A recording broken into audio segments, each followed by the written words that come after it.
Hello बच्चों, let's see the question कह रहा है कि हाइब्रिडेशन इन्फ्लूज द सेशन में कहता है कि hybridization influences the bond length and bond enthalpy in organic compound. Reason में कहता है कि more the percentage character shorter and stronger will be bond. तो ये बात बेटा बिल्कुल सही है।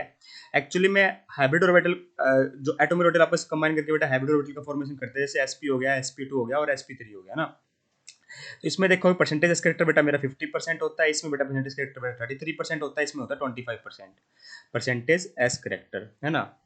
तो हमें पूछी गई है कि बॉन्ड लेंथ और बॉन्ड एंथैल्पी का बताओ इन्फ्लुएंस कैसे करता है बेटा मेरे को हाइब्रिडेशन, है ना। तो जो मेरा हाइब्रिडेशन फैक्टर में आप इससे सोचिए बेटा, जिस आप एग्जांपल लेके चलते हैं हम, जैसे मान लीजिए मेरा ये है सी एच एच एच है, तो यहाँ पे अगर आप हाइब्रिडेशन निकालोगे तो बेटा क्या आएगी, 4 सिग्मा बॉन्ड है, sp3 आएगी। तो हमें पता है यहाँ पे परसेंटेज फैक्टर सबसे कम है 25 है, तो यहाँ पे सारे सिंगल बॉन्ड है। वहीं अगर मैं एस कैसे कर दूँ बेटा, ठीक है, तो इस कार्बन की हाइब्रिडेशन निकालो बेटा तो sp2 आएगी।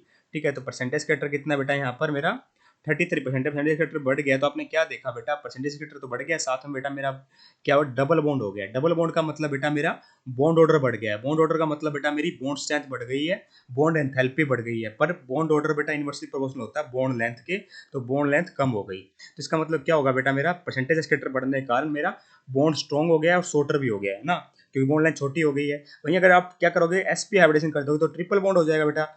ट्रिपल बॉन्ड होने से बेटा परसेंट एस यहाँ पे क्या आ जाएगी, sp परसेंटेज एस कैरेक्टर कितना हो जाएगा 50।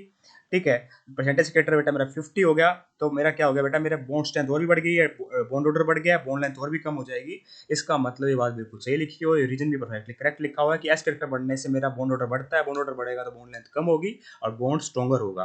तो मतलब बिल्कुल सही रीजन भी है, करेक्ट एक्सप्लेनेशन भी दी जा रही है। तो ऑप्शन नंबर 1 को मैं टिक कर दूंगा कि both assertion reason are true and reason is a correct explanation of assertion. So I hope you got the answer. Option number 1 is perfectly correct here. Thank you so much.